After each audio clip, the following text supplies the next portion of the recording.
Hey guys, it's Philly Pre, and I'm back again with another K-drama review. Now, before I get into the review, if you already saw what drama it is in the title, you already know the review is going to be from My Unfamiliar Family. So I was using this drama as a filler drama, but it was in my queue of list of dramas to watch for 2020. I just hadn't gotten around to it. So probably about maybe 2 weeks ago, I happened to be talking with a good friend. Hey Lisa, hopefully you'll watch this review.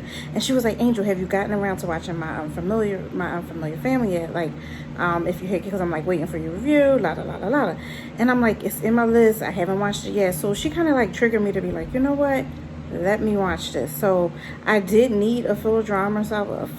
And if you're not familiar with that term that I use, it's just basically I'm watching so many airing dramas that when I'm caught up, because you usually only get 1 to 2 episodes per week depending on what type of drama it is.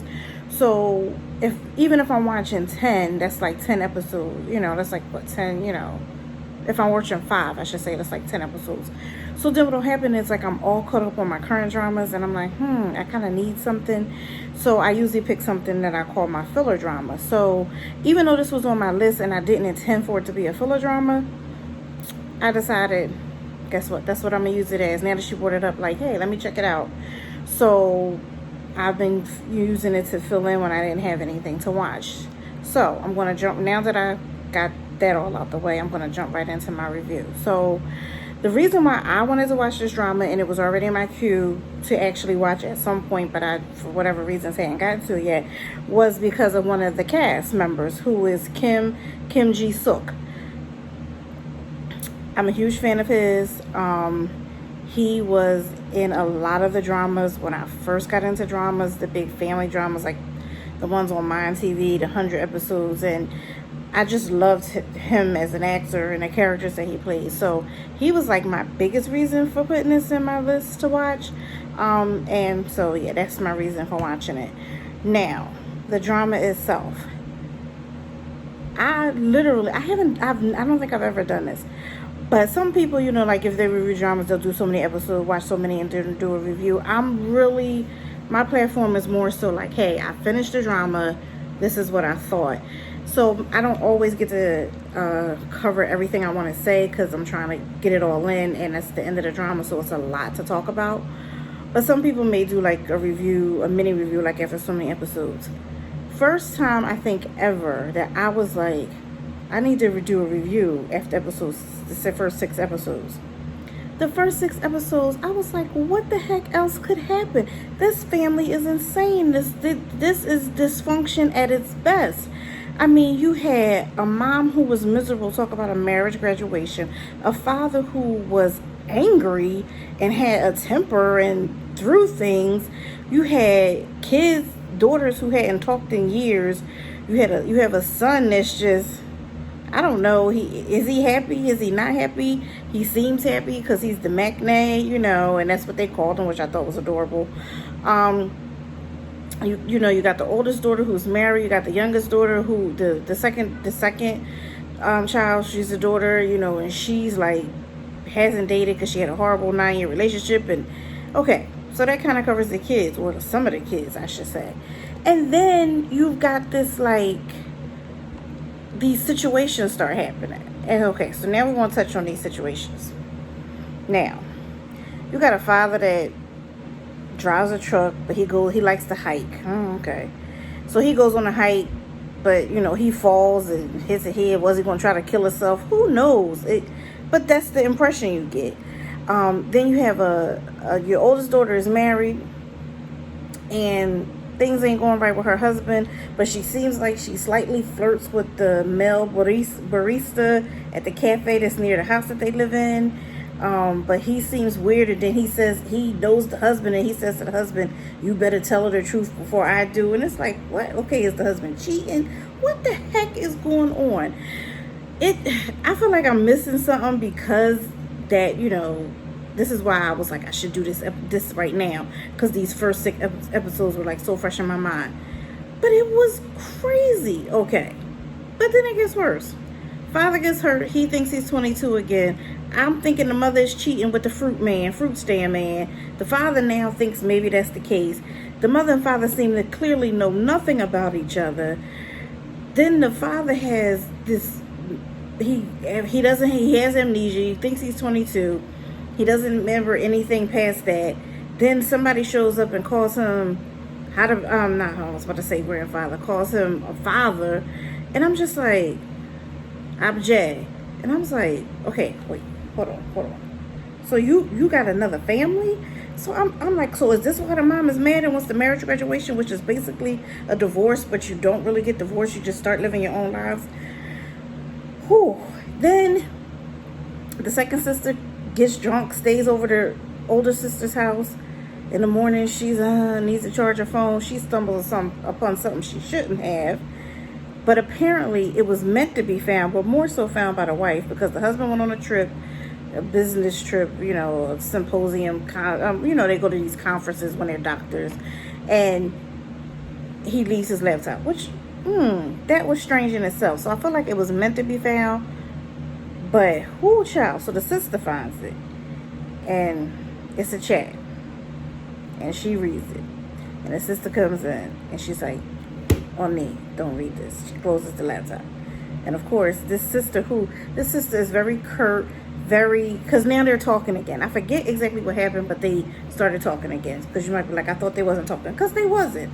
And then they had whatever, I guess, I don't know if it was the father or something that happened, and they kind of started talking again, or the sister felt bad, whatever. She got back in touch with her old friend. I think that's what it was. But I'm like, the old friend likes you, but then you done slipped. The new boss them came into your company. You work for like a book company. You didn't got drunk and stuff with the new boss on the first night. That's the other thing I was forgetting. And the new boss was like, I know we slept together, but I'm in a relationship that I'm slowly breaking off, because we're slowly drifting apart. But I just wanted to let you know, but I still want to see you. Pause, dude. Where they do that at? I said, oh child, this drama is the ghetto. Because what was going on? And then, now, I'm sorry because I'm jumping all over the place. But now we're going to go back to the sister when she stayed at her sister Omni's house. She tells her don't read it. But this sister is, the older sister was very curt, very staunch, very, everything, handle yourself, carry yourself. She got on my nerves. She was, I personally didn't care for her character. I mean, that's just my honest opinion about not how she played the role. She played the role well to the point where I didn't like her. But of course, her nature of who she is, she reads it anyway. And her world is shattered, child. Because now the husband gay. So you probably saying, that's the first 6 episodes? That's what I said. That's literally all of that happened in the first episode. I said, so where do we go from here? Because anything that could possibly happen didn't happen. What's left? Well, then you got, I guess what's left is everybody got to find out, do they get a divorce? Do they this? Do they that? What's going on? I found, okay. Then found out the barista at the coffee shop was gay. And it's like, oh, so that's how he knew about the husband. But it was bigger than that. Because his lover, his boyfriend or whatever, ended up liking the husband, broke it off with him, stole his money and moved to New Zealand. And that's just a hot mess. Who wrote this? They had me like, what? Wait a minute. No. I mean, I was going through it. Literally, I feel like that was the first 6 episodes. 1 or 2 things may have been past episode 6 that I just mentioned, but not much. So, but long story short, getting back to like everything that happened, that's the gist of a lot of the drama. It was probably some more drama, and maybe as I go along, I'll remember it. But I feel like the lesson to take away from this drama is communication. It was like this family didn't know each other. There were so many misunderstandings. Oh, that's what it was. And it was a birth secret because the oldest daughter didn't belong to the father because the mother was pregnant before she married him. He married her knowing that she was expected. That came out. I mean, it was a whirlwind. But this family, they didn't know each other. They didn't. So it was, at the end, it was kind of like, what is family? And I'm like, yeah, y'all need to figure it out because y'all are a mess. The father was bitter and angry over something that if he had to just talk to his wife, he would have knew was just a misunderstanding and it wasn't what he thought. And he could have, because they literally did love each other, but they grew to hate each other just because they didn't communicate. I mean, that was the biggest takeaway from this. Talk to each other. My God, people, how can you have understandings till y'all darn near 60? Y'all have literally wasted your life hating and arguing and fussing and being mean and mad at each other for things that were literally misunderstandings. The wife, you thought he had a whole second family. He didn't. Did it seem like it? And from her point of view, did it look legit? Yes. But when he finally decided to tell the truth, you had her thinking for all these years. Had her wanting to abort the third baby, which was the McNay son, and being miserable and crying and just all of this instead of just telling her the truth.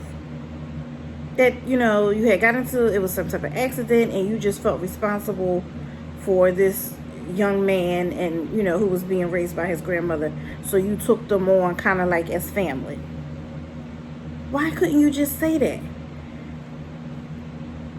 Then to the wife, if you thought he was having an affair, confront him, say something. Then maybe he could have told you that's not what it is. Granted, should he have told her what happened? Yes. But when he didn't, girl, speak up. It's like, ooh, somebody needed to smack everybody and say, y'all need to talk about stuff. You had the one sister, the middle sister, she didn't shut up. She was always saying stuff, but everybody else was so closed-mouthed, and to the point where the husband, their dad, thought that the mom was pining all these years for the oldest daughter's biological father. Thought he had came to the wedding, and she was like, when it all came out, now mind you, they like 60 years old, and she's like, why would I do that? He didn't come to the wedding. No, that person I talked to, you should have said something to me. That person I talked to was like just somebody. It was nothing. They were nobody really. And so you thought she was pining. Then she read a book, and so you went and got the book and you paid attention to something she underlined in the book, and once you read the book, you took that to mean that she had been, longing for him all these years, and she regretted marrying you. Not the case. I get some of these things were sensitive topics, and it is kind of hard, even with family sometimes it is kind of hard to talk about things, but they literally talked about nothing. So now they realizing some of this was such huge misunderstandings. So now the husband, he wants to love again, and he wants to court her again and whatever. And then of course tragedy strikes, because now he done, they courting girl. She done bought a new dress and got her hair down, and he bringing flowers. Hey, but I'm happy. But at the end of the day, I'm happy for him. And the mom is finally smiling instead of walking around looking like this. I mean, literally, who wants to see that all the time? Oh my God, she literally looked like the word, if you looked up the word miserable in the dictionary, there would have been a picture of her. It was crazy. So now the father has a tumor. And it's like, okay, y'all finally decided after 30, however many years of miscommunication, that y'all finally happy they was going to little arcades and doing little fun stuff like little teenagers again. And now look, now he's sick. Time to tomorrow is not promised, people. Like, no. Well, it's just, so of course getting back to the kids, the oldest daughter and her husband, they got divorced. But I will say, because I didn't really care for her character, just because of the way she acted sometimes, I ain't saying he was right. I ain't saying he was right for people to be all jumping up like, oh, so you condone that kind of stuff. I ain't condoning nothing. Understood? Got it? I ain't condoning nothing. But there was a moment where they had a very heated interaction, for lack of a better word. And he says some things that he probably shouldn't have, along with choking her, which was wrong. Don't put your hands on nobody. But some of the stuff he said to her, I was like, I should be mad, but I literally laughed a little bit. Because it hit home for her a little bit and made her cry a little bit. And I'm like, yes, because stop being an emotionless twit. Like, show some emotion. But anyway, that's just because her character rubbed me the wrong way here and there. Not the whole time, but a little bit.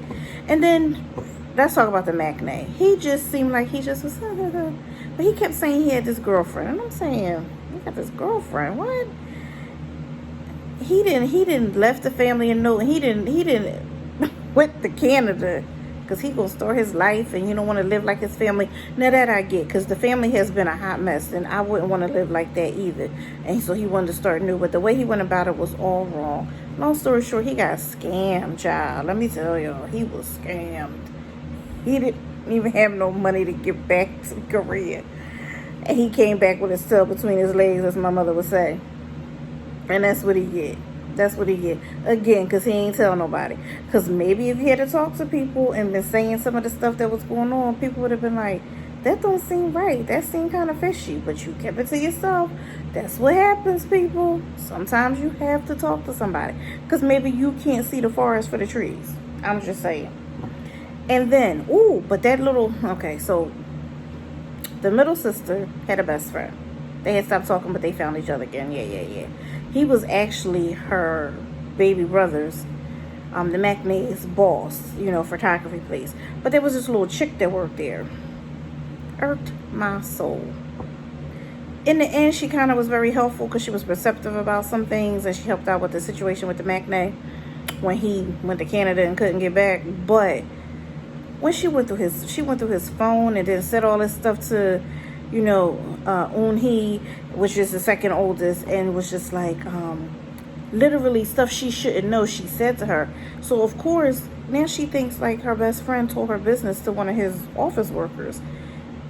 Caused them all this confusion when he actually didn't do that, and he actually likes Eun-hee, and I feel like she likes him too, and she needed to kick that daggone boss, that vice president or whatever she slept with, to the curb. Because then his girlfriend that was supposed to be in America, she starts showing up and wreaking havoc and this and that, and just calling to meet her. And you know what I want to know? In a Korean drama, please, it's a drama.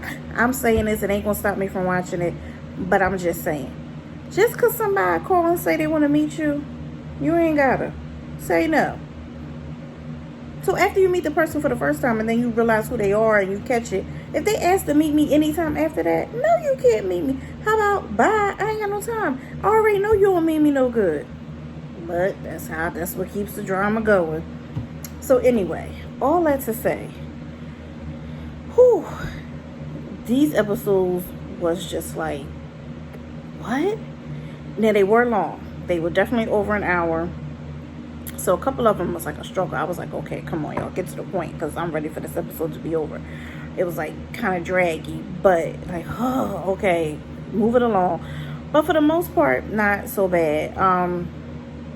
And in the end, the mom got upset with all the kids based on some things that they did, like, the one sister not talking to the younger sister, not talking to the older sister for years, and the older daughter, for not consulting her about, her divorce and just getting it on her own. And of course, the idiot Mackney for going to Canada and leaving. But I feel like as a mom, I understood partly why she was upset, because I wouldn't want my kids not to speak. And, if my kids, were married and decided they were getting a divorce, I would hope the decision is not mine. No, it is theirs. But I would hope as, mom, they would come and talk to me. Mom, I think this is something I want to do. And of course, I would hate for my kid to just pick up and move to like another country and not say anything. So when it comes to that, I understand her getting upset. But I also understand the kids, like, we've been living in so much dysfunction. Like, why you mad at us like we didn't become this way, or maybe part of us is this way because we was living in some craziness too, with you and Dad not talking and talking through us and telling us to call him. And I mean, maybe you played a role in that. So when she kind of got mad about that, I was just like, okay, whatever. And then, she went to find herself, and, she left. And so it was just the kids, and they missed her and whatever. She came back, all was well. Her and the husband, was still doing little datey things, but still living separate. And it was cute. It was cute. I ain't like when she got mad, though, because I was like, okay, you do realize you was kind of part of this problem. It ain't like they had the best example to be following with certain things. But who am I? Anyway, I'm getting ready to wrap it up because I have talked so much about this drama. But I was just like, what is, girl? And it's called My Unfamiliar Family. They ain't never lie, because they weren't familiar with each other at all. I was like, did y'all sure y'all grew up together? Y'all sure y'all was in the same house? What is going on? But in any event, I'm about to sign off. So before I do, I got to rate this drama. So this was My Unfamiliar Family. I watched it on Viki. 16 episodes. Definitely prepare for the episodes to be over an hour. Most of them were. And it was very drama filled. It was very nutty and crazy. There was a couple things, like I said, that I was like, I didn't really care for it too much. But overall, okay. If you want some drama, this drama had it for you, let me tell you. So I'm going to give it 4 stars. 4 stars for My Unfamiliar Family on Viki, 16 episodes. Now, this is the key. I always say this at the end now. If you watch this, let me know what you thought. I love to start a dialogue in the comments below. So leave me a comment. Tell me what you liked about this review, what you didn't like. If you watched the drama, how you liked it, what you didn't like, all that good stuff. And if you didn't watch it and this review made you watch it, tell me why it made you watch it. And after you watch it, come back and tell me what you thought. Okay. This is Philly Priest saying until next time, guys. Bye.